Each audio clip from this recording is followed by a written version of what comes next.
तुम्ही पण कधी कधी आंघोळीची गोळी घेता का?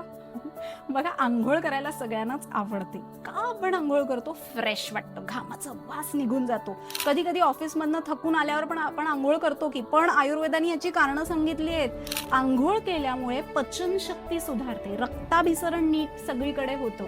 बघा, चेहऱ्यावरती किंवा जे आपले त्वचेवरती पोर्स असतात त्याच्यामध्ये घाण साठलेली असते, ती दूर होते. म्हणजे त्वचेची रंध्र मोकळी होतात आणि आपल्याला फ्रेश वाटतं. 4 दिवस आंघोळ केली नाही तर अंगाला घाण वास येईल, इन्फेक्शन्स होतील, एक बुरशी आपण म्हणतो ती अंगावर यायला सुरुवात होईल.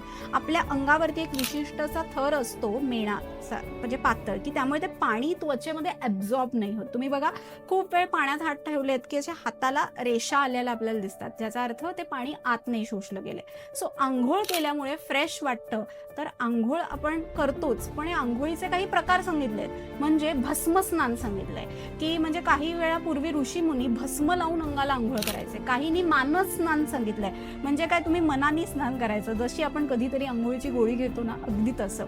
पण सगळ्यात महत्त्वाचं आहे, आंघोळ करताना जर तुम्ही ते उटणं लावून आंघोळ केलं तर ह्या त्वचेचा जो वृक्षपणा आहे तो निघून जातो. त्यामुळे आंघोळ करताना उटणं, थोडंसं खोबरेल तेल, थोडंसं नारळाचं दूध असं आठवड्यातनं एकदा मिक्स करून अंगाला लावून तुम्ही स्नान करा.